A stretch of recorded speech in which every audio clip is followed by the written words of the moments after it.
Agriculture exam गुरु में आपका स्वागत है। आज का सब्जेक्ट है agricultural marketing, trades and price. Topic है market concept, definition and classification. आज हम पढ़ेंगे बाजार के संकल्पना, परिभाषा और वर्गीकरण के बारे में। ठीक है, तो बाजार का सबसे पहले हम समझेंगे बाजार का क्या मीनिंग, क्या होता है, बाजार का अर्थ क्या है। सामान्य अर्थ में बाजार शब्द से तात्पर्य एक ऐसे स्थान या केंद्र से होता है जहां पर वस्तु के क्रेता और विक्रेता भौतिक रूप से उपस्थित होकर क्रय विक्रय का कार्य करते हैं।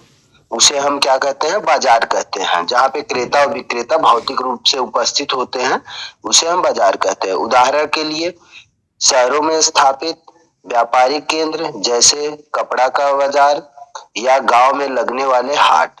ठीक है, गांव में जैसे गांव का लोकल मतलब बाजार में कहीं कहीं हॉट बाजार, छोटा मार्केट होता है तो उसे भी हम क्या कहते हैं? बाजार। लेकिन अर्थशास्त्र में बाजार शब्द का अर्थ सामान्य अर्थ से भिन्न होता है। अर्थशास्त्र में बाजार शब्द का तात्पर्य उस संपूर्ण क्षेत्र से होता है। बाजार शब्द का तात्पर्य उस संपूर्ण क्षेत्र से होता है जहां की वस्तु के क्रेता एवं विक्रेता आपस में और परस्पर प्रतिस्पर्धा के द्वारा, परस्पर प्रतिस्पर्धा मतलब कंपटीशन के द्वारा उस वस्तु का एक ही मूल्य बने रहने में योग देते हैं। मतलब अर्थशास्त्र में हम क्या कहते हैं? सामान्य अर्थ भिन्न है। अर्थशास्त्र में मतलब कि अर्थशास्त्र शब्द का तात्पर्य उस संपूर्ण क्षेत्र से होता है जहाँ पे वस्तु के क्रेता विक्रेता आपस में परस्पर प्रतिस्पर्धा के द्वारा उस वस्तु का एक ही मूल्य बने रहने में योग देते हैं। उसे हम मार्केट अर्थशास्त्र में कहते हैं। ठीक है, अब हम यहाँ पे समझेंगे बाजार का तो अर्थ हम समझ गए, जहाँ क्रेता विक्रेता उपस्थित होकर क्रय विक्रय करते हैं उसे हम बाजार कहते हैं, जो हम अपनी भाषा में समझते हैं। जैसे मान लो कि आपका हो गया व्यापारिक केंद्र, हो गया शहरों में स्थापित व्यापारिक केंद्र जैसे कपड़ा का बाजार, गांव में लगने वाला हाट, ये आप बाजार। और लेकिन ये जो आपका अर्थशास्त्र के शब्द में क्या था कि जहाँ पे प्रतिस्पर्धा के द्वारा उस वस्तु का एक ही मूल्य बने रहने में योग देता है उसे हम बाजार कहते हैं। अब आपको बताएंगे डिफिनेशन ऑफ मार्केट, बाजार की परिभाषा क्या है। बाजार का तो अर्थ हम समझ गए, अब बाजार की परिभाषा तो प्रोफेसर जेवंस के अनुसार जो है, उन्होंने जेवंस ने क्या कहा, मूल रूप से बाजार किसी ऐसे सार्वजनिक स्थान को कहते थे जहां पर आवश्यक व अन्य प्रकार की वस्तुएं विक्रय हेतु रखी जाती है, परंतु अब इसका तात्पर्य व्यक्तियों के किसी ऐसे समुदाय से है जिसमें घनिष्ठ व्यापारिक संबंध हो और जो किसी वस्तु में विस्तृत सौदे करते हों। यहाँ पे प्रोफेसर जेवंस ने क्या कहा, जिसमें घनिष्ठ व्यापारिक संबंध हो और जो किसी वस्तु के विस्तृत सौदे करते हो उसे हम मार्केट का मतलब परिभाषा जेवंस के अनुसार है। ठीक है, प्रोफेसर एली के अनुसार क्या है, बाजार से तात्पर्य उस समान क्षेत्र से होता है जहां पर किसी वस्तु विशेष के मूल्य को निर्धारित करने वाली शक्तियां क्रियाशील होती हैं, उसे हम बाजार कहते हैं। तो परिभाषा एली और जेवंस के अनुसार आपको बता दिए। जेवंस ने क्या कहा, जिसमें घनिष्ठ व्यापारिक संबंध हो और जो वस्तुओं के विस्तृत सौदे करते हो उसे हम बाजार। और एली ने क्या कहा कि जहां पर किसी वस्तु के मूल्य को निर्धारित करने वाली शक्तियां क्रियाशील होती है उसे हम बाजार मतलब कहते हैं। बाजार की विशेषताएं या आवश्यकता तत्व क्या है। ठीक है, मार्केट के कैरेक्टरिस्टिक्स जो है और इसेंशियल एलिमेंट्स कौन कौन से हैं। बाजार की विशेषताएं इस प्रकार से हैं। पहला जो है वो है एक स्थान या एक क्षेत्र, ए प्लेस और एरिया। बाजार के लिए वस्तु का एक स्थान पर खरीदा या बेचा जाना आवश्यक नहीं है। यदि कोई वस्तु भारत से इंग्लैंड तक बेची जा रही है तो बाजार का यह समस्त क्षेत्र बाजार की परिधि में होगा। इस प्रकार इसका क्षेत्र स्थान विशेष तक सीमित न होकर विस्तृत होता है। इसका क्षेत्र अंतर्राष्ट्रीय भी हो सकता है। नेक्स्ट आपका है कि क्रेता तथा विक्रेता, बायर एंड सेलर, मांग और पूर्ति के बिना किसी वस्तु के बाजार की कल्पना ही नहीं किया जा सकता। वस्तु के क्रेता तथा विक्रेता दोनों की उपस्थिति ही बाजार बनती है। मतलब जहाँ पे क्रेता और विक्रेता दोनों हो, बायर एंड सेलर दोनों उपस्थित हो, उसे ही हम क्या कह सकते हैं, मतलब बाजार कहते हैं।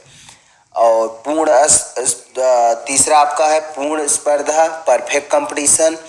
बाजार की पूर्णता के लिए क्रेता और विक्रेताओं के बीच में आपस में संपर्क तथा घनिष्ठ संबंध व सौदे होने आवश्यक है, तभी वस्तु के मूल्य निर्धारण में सहायता मिलती है। यहाँ कंपटीशन का मतलब ये है कि क्रेता और विक्रेता के बीच में संपर्क तथा घनिष्ठ संबंध व सौदे होने। जैसे हम मान लो किसी वस्तु का अगर हम जाते हैं मार्केट में, तो कोई अगर दाम बताता है, ठीक है, तो उससे हम कम कराते हैं, फिर आपस में मतलब कि उसका बोलचाल करके फिर उसके बाद जो है एक मूल्य तय होता है, ठीक है, तो उसे ही मतलब कि वहाँ पे कंपटीशन शब्द बोला गया है। एक वस्तु, अर्थशास्त्री बाजार के लिए एक ही वस्तु को एक बाजार मानते हैं। चौथा आपका है एक वस्तु, अर्थशास्त्री बाजार के लिए एक ही वस्तु को एक बाजार मानते हैं, उसे उस पूरे क्षेत्र में जहां वह वस्तु पूर्ति के रूप में उपस्थित की जाती है या उसकी मांग होती है, बाजार माना जाता है। पांचवा है आपका एक मूल, ए ओरिजिनल। पूर्ण स्पर्धा के कारण एक वस्तु का एक ही मूल्य ही बाजार को पूर्ण बनाता है। एक बाजार में एक ही मूल्य प्रचलित होता है, एक ही मूल्य, ठीक है। पूर्ण स्पर्धा के कारण एक वस्तु का एक ही मूल्य बाजार को पूर्ण बनाता है, एक बाजार में एक मूल्य ही प्रचलित होता है। अब हम बात करेंगे, ये आपका बात की है कि बाजार की विशेषताएं और आवश्यक तत्व कौन कौन से हैं। एक पहला है एक स्थान या एक क्षेत्र, और दूसरा है क्रेता और तथा विक्रेता, तीसरा आपका पूर्ण स्पर्धा, चौथा था आपका एक वस्तु एक मूल, पांचवा था आपका एक मूल। अब हम बात करेंगे क्लासिफिकेशन ऑफ मार्केट, बाजार का वर्गीकरण। तो बाजार का वर्गीकरण बहुत इम्पोर्टेंस है, जो आपके एग्जाम में पूछा जाता है, ठीक है, ज़्यादा करके। तो फिर डिफिनेशन और बाजार का वर्गीकरण आपको जानना बहुत ज़रूरी है अगर मार्केटिंग पढ़ रहे हैं। तो पहला है इसमें स्थान या संचालन के स्थान के आधार पर। तो इसमें क्या है कि इसमें होते हैं आपके जो तीन टाइप्स के, पहला होता है ग्राम बाजार, दूसरा होता है प्राथमिक बाजार, तीसरा होता है आपका द्वितीयक थोक बाजार, ठीक है। तो ग्राम बाजार क्या कहते हैं, ग्राम बाजार आप सुने हुए हैं, ज़्यादातर मतलब कि जो गांव से मतलब स्थित होती है, जो गांव के पास होता है, उसे हम ग्रामीण बाजार या ग्राम बाजार कहते हैं। एक बाजार जो एक छोटे से गांव में स्थित होता है। हम आपसे बोले कि जो गांव में स्थित होता है, गांव में स्थित होता है जहां प्रमुख लेन देन होते हैं, और आमतौर पर उस गांव में रहने वाले क्रेता और विक्रेता के बीच में होने वाली बिक्री को ग्रामीण बाजार कहते हैं। इसे हम क्या कहते हैं, ग्रामीण बाजार भी कहते हैं। दूसरा है आपका प्राथमिक बाजार। ये बाजार कृषि वस्तुओं के उत्पादन केंद्रों के निकट कस्बों में स्थित है। इन बाजार में उपज का एक बड़ा हिस्सा उत्पादक किसानों द्वारा स्वयं बिक्री के लिए लाया जाता है। इन बाजारों में लेन देन आमतौर पर किसान और प्राथमिक व्यापारी के बीच में होता है। इन बाजार में क्या होता है, लेन देन किसान और प्राथमिक व्यापारियों के बीच में होता है। और द्वितीयक थोक बाजार क्या होता है, ये बाजार आमतौर पर जिला मतलब जो डिस्ट्रिक्ट होता है, मुख्यालयों या महत्वपूर्ण व्यापार केंद्र या रेलवे जंक्शन के पास स्थित होते हैं। आपके मतलब देखते हो डिस्ट्रिक्ट में जो कहीं कहीं मतलब के आसपास में जहाँ पे मुख्यालय होते हैं वहाँ पे आपका बाजार होता है, या तो कहीं रेलवे जंक्शन के पास होता है, उसे हम द्वितीयक बाजार कहते हैं। इन बाजार में वस्तुओं का मुख्य लेन देन गांव के व्यापारियों और थोक विक्रेताओं के बीच होता है। इन बाजार में अधिकांश आवक अन्य बाजारों से होती है। इन बाजार में उपज का बड़ी मात्रा में प्रबंध किया जाता है, इसलिए इन बाजारों में कमीशन एजेंट जो कमीशन लेके, ठीक है, कोई भी मतलब कि सामान का सेल करते हैं, कोई भी मतलब प्रोडक्ट है, कोई भी वस्तु है, तो उसका कमीशन एजेंट होते हैं, दलाल होते हैं, तौलकर्ताओं जैसे कि विभिन्न विपणन कार्य करने वाले विशेष विपणन एजेंसी। ये बाजार पड़ोसी जिलों से वस्तुओं को इकट्ठा करने में मदद करते हैं। अब फिर नेक्स्ट आपका है क्षेत्रफल या कवरेज के आधार पर। क्षेत्रफल के आधार पे बाजार कितने टाइप्स के होते हैं? आपका स्थानीय बाजार हो गया, या ग्रामीण बाजार, क्षेत्रीय बाजार, राष्ट्रीय बाजार, विश्व या अंतर्राष्ट्रीय बाजार। ग्रामीण बाजार में अभी हम पीछे आपको बताएं, एक ऐसा बाजार जिसमें खरीद और बिक्री की गतिविधियां एक गांव के आसपास के गांव से आए खरीदो या विक्रेताओं के बीच सीमित होती है। गांव के बाजार ज़्यादातर छोटी छोटी खेप में खराब होने वाली वस्तुएं लिए मौजूद होते हैं, जैसे स्थानीय दूध बाजार या सब्जी बाजार। अब जैसे आप मतलब ये ग्रामीण बाजार, आप गांव से मतलब कुछ दूर पे जाते हैं तो आपको दूध वहीं पे उपलब्ध होता है। कहीं कहीं मतलब कि जैसे पैकेट वाला दूध हो गया, या कोई भी इस तरीके से जहाँ पे छोटा छोटा मतलब कि दुकान होते हैं, ठीक है, उसे हम क्या कहते हैं? ग्रामीण बाजार कह सकते हैं। ठीक है। क्षेत्रीय बाजार, क्षेत्रीय उसके ग्रामीण से मतलब आप यहाँ पे समझ जाओ, ग्रामीण का आप जो छोटा सा मार्केट होता है गांव के आसपास में होता है, जहाँ पे वस्तुएं जल्दी खराब होती है, और फिर उसके बाद वहाँ से जो हम वस्तुएं लाते हैं, अब दूध लेने तो हम यहाँ से 100 किलोमीटर जाएंगे नहीं, वो तो जाएंगे आसपास के 1-2 किलोमीटर या पास के ही गाँव में आस पड़ोस में, मतलब कि देखते हैं कि जहाँ भी मार्केट लगता है वहाँ से हम दूध लाते हैं। तो ये होता है आपका ग्रामीण बाजार या स्थानीय बाजार। क्षेत्रीय बाजार एक ऐसा बाजार जिसमें किसी वस्तु के खरीदार और विक्रेता स्थानीय बाजारों की तुलना में बड़े क्षेत्रों से आते हैं। भारत में क्षेत्रीय बाजार आमतौर पर खाद्यान्न के लिए मौजूद होता है। कभी कभी होता है गांव से कुछ थोड़ा दूर पे जाके मतलब बड़ा मार्केट लगता है, ठीक है, तो वहाँ उसे हम क्या कहते हैं? क्षेत्रीय। क्षेत्र का मतलब क्षेत्र से रिलेटेड हो, वहाँ पे कई गांव के लोग वहाँ पे आके उपस्थित होते हैं, उसे हम क्षेत्रीय बाजार कहते हैं। राष्ट्रीय बाजार क्या होता है? राष्ट्र से मतलब राष्ट्रीय बाजार एक ऐसा बाजार जिसमें खरीदार और विक्रेता राष्ट्रीय स्तर पर फैलते हैं। पहले राष्ट्रीय बाजार केवल जूट या चाय जैसी टिकाऊ वस्तु के लिए मौजूद थे, लेकिन सड़कों, परिवहन और संचार सुविधाओं के विस्तार के साथ, मतलब सड़क जब बन गया, ट्रांसपोर्टेशन सिस्टम हो गया, संचार जो सुविधाएं हो गई, तो के साथ अधिकांश उत्पाद के लिए बाजार को राष्ट्रीय बाजार के रूप में ले लिया है। विश्व या अंतर्राष्ट्रीय, अब विश्व मतलब कि जो हम बाहर कोई एक्सपोर्ट इंपोर्ट करते हैं, ठीक है, किसी जगह पे, तो उसे हम क्या कहते हैं? विश्व बाजार या अंतर्राष्ट्रीय। तो यहाँ पे हम आपको थोड़ा सा बता रहे हैं कि एक ऐसा बाजार जिसमें खरीदार और विक्रेता एक से अधिक देशों या पूरी दुनिया से आते हैं। जैसे चाइना का माल अपने यहाँ इंडिया में आता है, ठीक है, तो अधिक देशों या पूरी दुनिया से आते हैं। क्षेत्र की घनिष्ठ से ये सबसे बड़े बाजार हैं।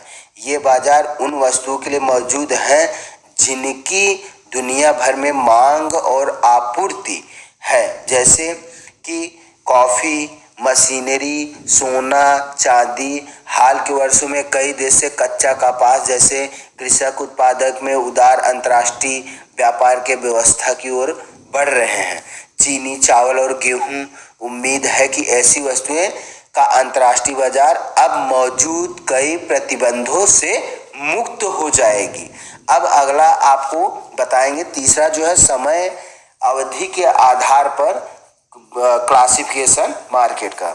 ठीक है, बाजार का है समय अवधि के आधार। पहला आपको हम किससे बताएं, पहला बताए थे हम आपको स्थानीय या संचालन के स्थान के आधार पर, दूसरा क्षेत्र या कवरेज के आधार पर, तीसरा जो है समय के।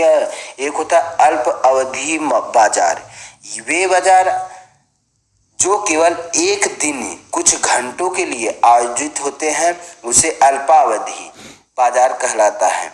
इस बाजार शॉर्ट टाइम मार्केट भी कहते हैं। इन बाजार में बेचे जाने वाले उत्पाद अत्यधिक खराब होने वाली प्रकृति के होते हैं, जैसे मछली, ताजी सब्जी और तरल दूध। इन बाजारों में वस्तु की कीमतों मुख्य रूप से वस्तु की आपूर्ति के बजाय उसकी मांग की सीमा से नियंत्रित होती है।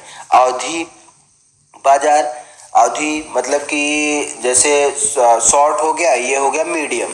ठीक, अवधि बाजार विशिष्ट दिनों और समय पर गांवों पर, अर्ध शहरी क्षेत्रों या शहरी क्षेत्रों के कुछ हिस्सों में निर्दिष्ट स्थानों पर खरीदार और क्रेताओं और विक्रेताओं का जमावड़ है।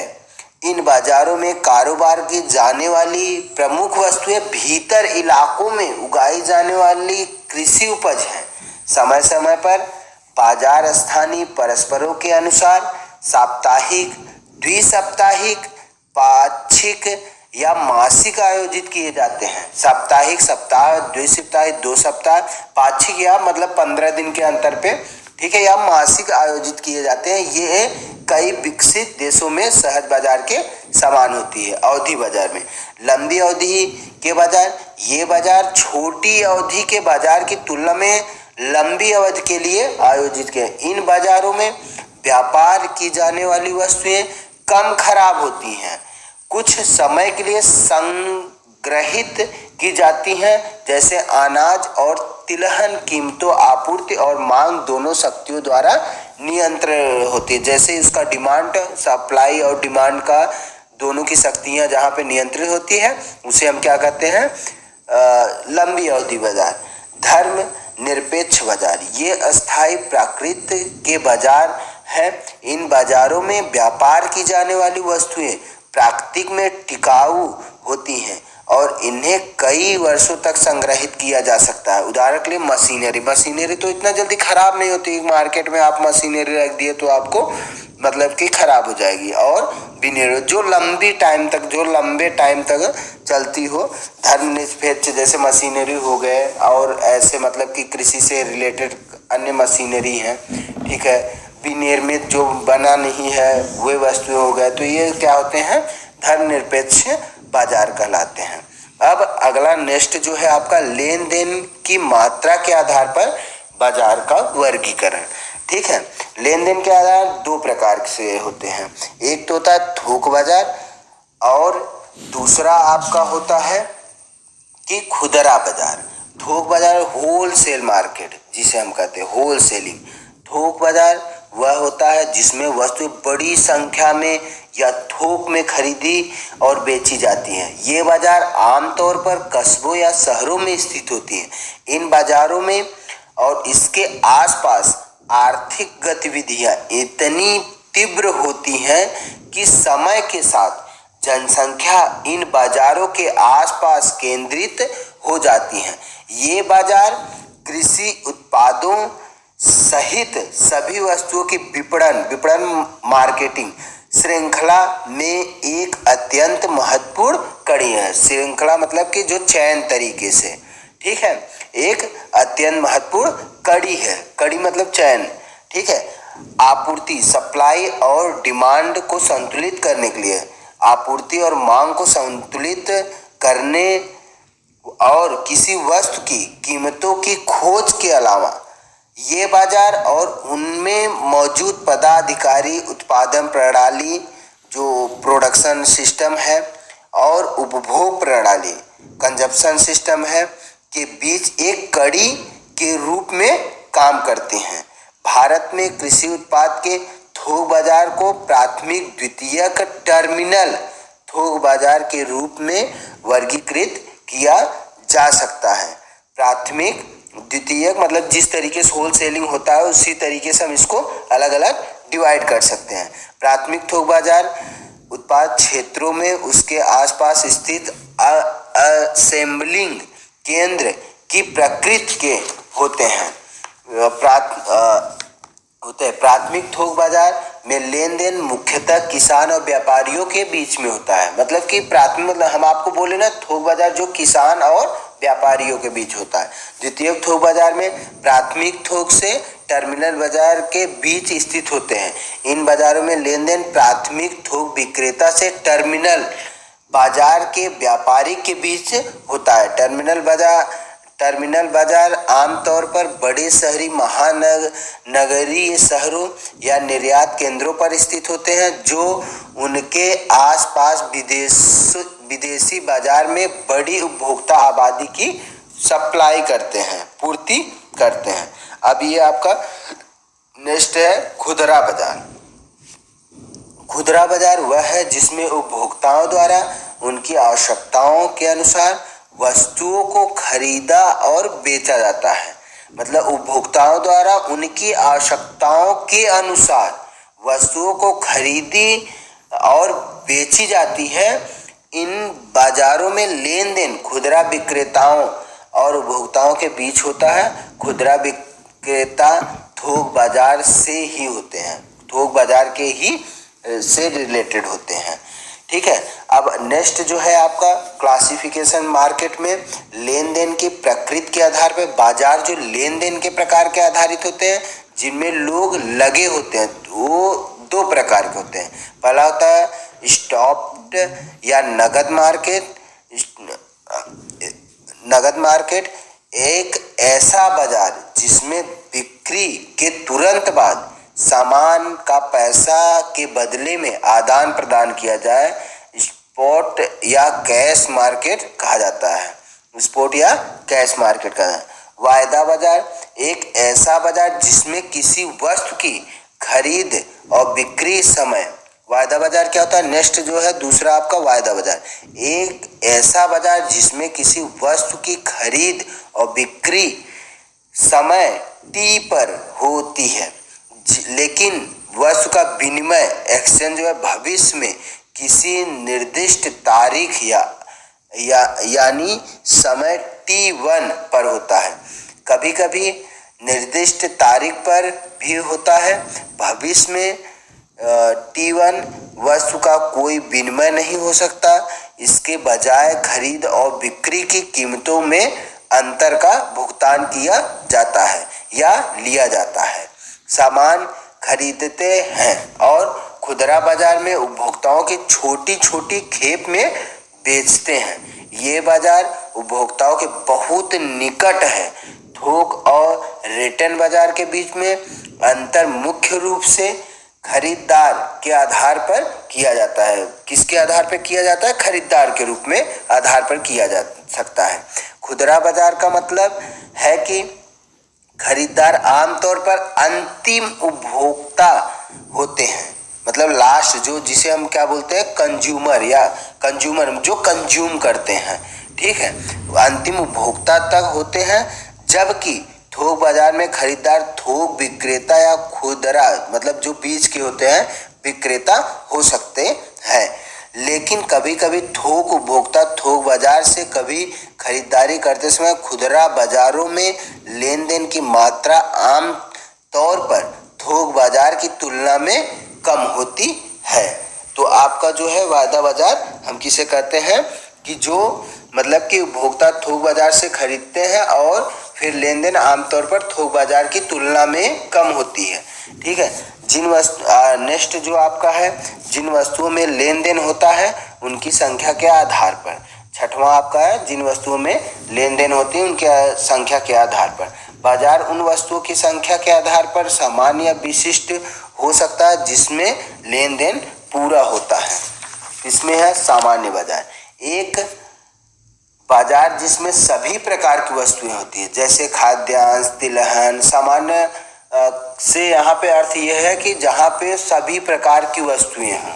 ठीक है, जैसे खाने वाली चीज हो, आपका तिलहन हो, रेशा हो, फिर उसका गुड़ हो, इस तरीके से मतलब कि सभी प्रकार के जो मतलब वस्तुएं वहां पे उपस्थित हो तो इसे हम क्या कहते हैं, सामान्य बाजार। और एकमात्र सामान्य बाजार के रूप में जाना जाता है। ये बाजार बड़ी संख्या में वस्तुओं का सौदा करते हैं। विशिष्ट बाजार क्या होता है, स्पेशलाइज्ड, ठीक है, ऐसा बाजार जिसमें लेन देन केवल एक या दो वस्तुओं में होता है, विशिष्ट बाजार के रूप में जाना जाता है। वस्तुओं के प्रत्येक समूह के लिए अलग अलग बाजार मौजूद होते हैं। विशिष्ट बाजार के उदाहरण खाद्यान्न में सब्जी मार्केट, आपका अनाज मंडी हो गया, वेजिटेबल मार्केट हो गया, सब्जी, ऊन का बाजार हो गया, कपास का बाजार हो गया, कहीं कहीं चूड़ी की मार्केट होती है जहाँ पे सिर्फ चूड़ी मिलता है, वहाँ पे बैंगल, ठीक है। तो ये इस तरीके से जहाँ पे स्पेशल सिर्फ एक ही वस्तु का जहाँ पे हो, एक या दो वस्तुएं हो, उसे हम क्या कहते हैं, विशिष्ट बाजार। तो आपके उस शब्द से ही समझ में आना चाहिए विशिष्ट बाजार, ठीक है। सातवां है वस्तुओं की प्रकृति के आधार पर बाजार में बेचे जाने वाले माल के प्रकार के आधार पर बाजार को निम्नलिखित श्रेणियों में वर्गीकृत। कमोडिटी मार्केट, एक बाजार जो गेहूं, जौ जैसी वस्तुओं को कच्चे माल रॉ मटेरियल जो होता है, कच्चे माल का व्यापार करता है। कपास, उर्वरक, बीज आदि वस्तुओं का बाजार कहलाता है, ठीक है। कपास, उर्वरक, ये सब जो है जहाँ पे कच्चे माल रॉ मटेरियल होता है, जो हमारा मतलब कच्चा माल उसे कहते हैं। जैसे गेहूं है तो वो कच्चा माल है, उससे मतलब कि आटा बना दिए या ब्रेड बनाए उसका जो भी, तो उसे हम क्या बोलते हैं, फिर वहाँ से कच्चे माल से उसको हम कन्वर्ट कर देते हैं। पूंजी बाजार दूसरा हुआ बाजार जिसमें बॉन्ड, शेयर और प्रतिभूतियां खरीदी और बेची जाती हैं, उसे हम पूंजी बाजार कहते हैं। जहाँ पे बॉन्ड, शेयर और प्रतिभूतियां खरीदी बेची जाती है उसे हम पूंजी बाजार कहते हैं। उदाहरण के लिए मुद्रा बाजार और शेयर बाजार, ठीक है। शेयर बाजार होता है शेयर मार्केट आपका, ठीक है। नेक्स्ट है आपका विपणन के चरण के आधार पर, विपणन मतलब मार्केटिंग के आधार पर जो है बाजार के, विपणन के चरण के आधार पर बाजार दो श्रेणियों में वर्गीकृत किया गया। पहला उत्पादक बाजार, वे बाजार जो मुख्य रूप से अन्य बाजारों में आगे वितरण के लिए वस्तु को इकट्ठा करते हैं। वे बाजार जो मुख्य रूप से अन्य बाजारों में आगे वितरण, डिस्ट्रीब्यूट के लिए वस्तु को इकट्ठा करते हैं, उन्हें हम उत्पादक बाजार कहा जाता है। ऐसे बाजार उत्पादक क्षेत्रों में स्थित होते हैं।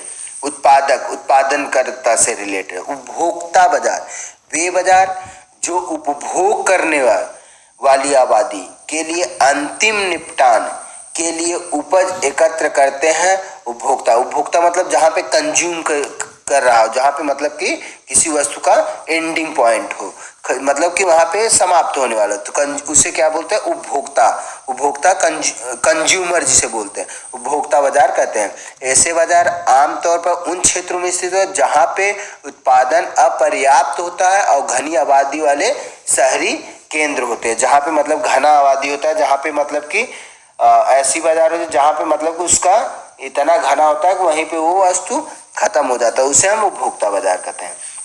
नेक्स्ट आपका बाजार के विस्तार को प्रभावित करने वाले तत्व कौन कौन से हैं, ठीक है। Factor affecting expansion of market, बाजार के विस्तार का आशय इसके विस्तृत या संकीर्ण होने से होता है। यह निम्न दो तत्वों पर निर्भर करता है, वस्तु गुण और देश की आंतरिक दशा। पहला होता है वस्तु गुण और दूसरा होता है देश की आंतरिक दशाएं। तो वस्तु गुण जो होता है इसमें पहला होता है मांग की व्यापक, ठीक है, जो है डिमांड। जिस वस्तु की मांग अधिक और व्यापक है उसका बाजार विस्तृत होता है, तथा जिसकी मांग सीमित है उसका संकीर्ण मतलब कि सिकुड़ा हुआ उसका बाजार संकीर्ण होगा। उदाहरण के लिए अनाज, कपड़ा आदि का मांग विश्वव्यापी है। भाई रोटी कपड़ा कहते हैं ना, तीन ही आवश्यकताएं होती है, रोटी कपड़ा मकान।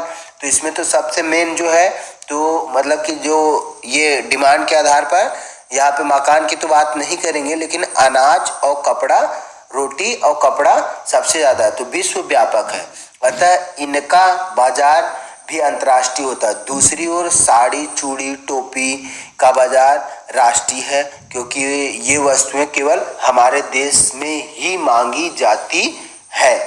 ठीक है, और नेक्स्ट है आपका वहनीयता। ठीक है, जो वस्तुएं कम भार और अधिक मूल्य की होती हैं, जो वस्तुएं, वहनीयता का मतलब जो वस्तुएं कम भार और अधिक मूल्य की होती है, जैसे सोना चांदी।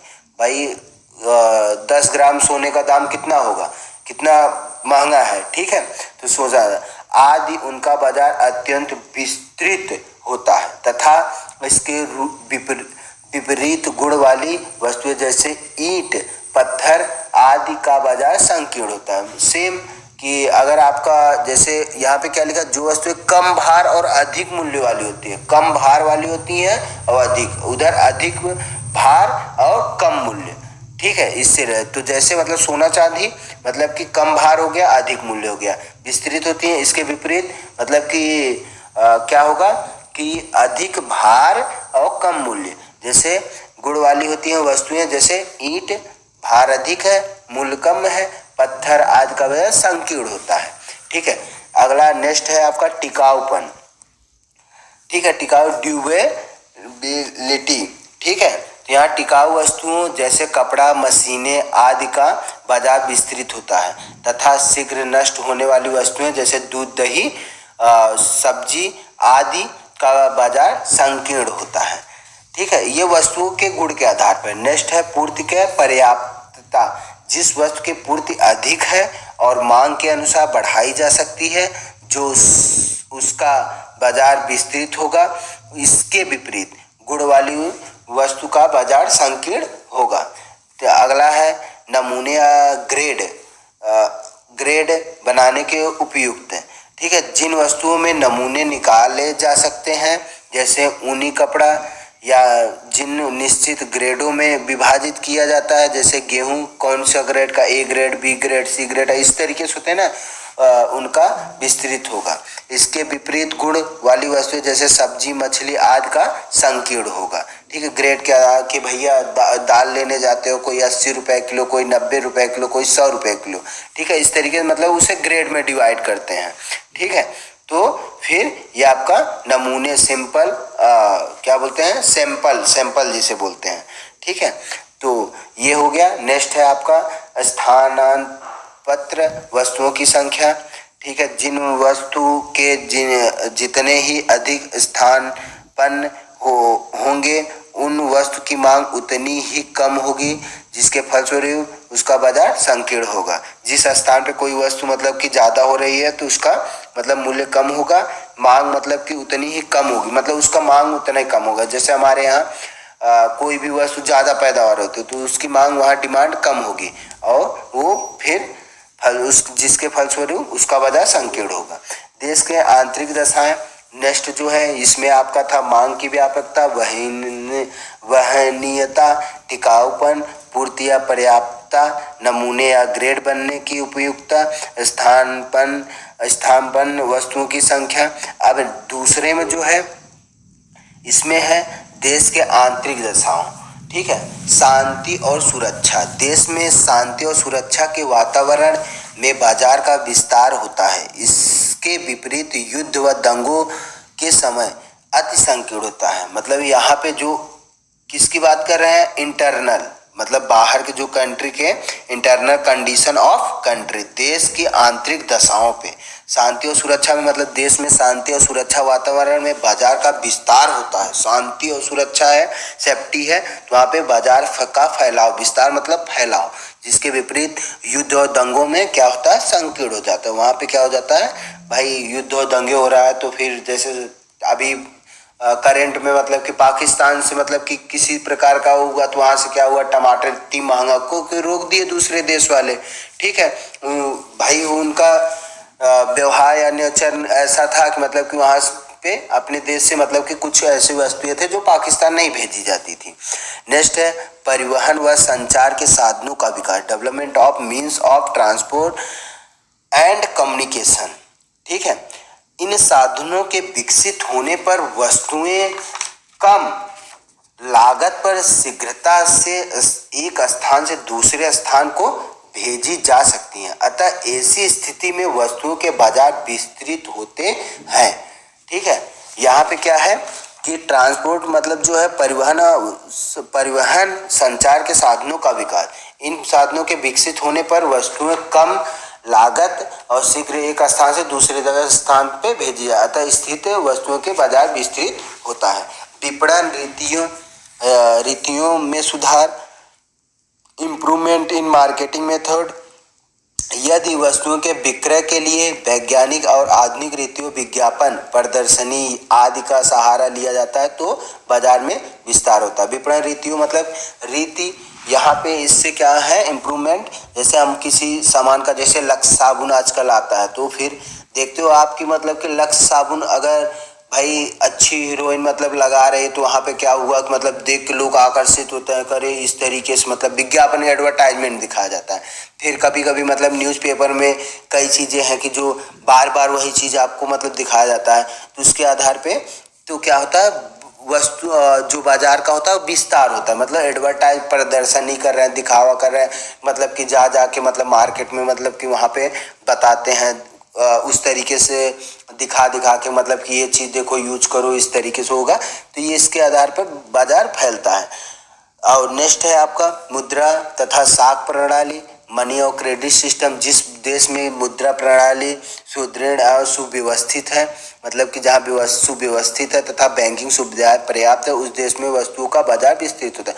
भाई सारी व्यवस्थाएं, क्रेडिट सिस्टम, अगर वहाँ पे मनी और क्रेडिट सिस्टम है, अगर भाई मतलब आपके पास पैसा है और फिर उसके बाद या तो मतलब क्रेडिट लेने की वो है सुविधा है, तो आप वहाँ पे बाजार बढ़ती है। सरकार की कर और व्यापारिक नीति, government taxation and trade policy.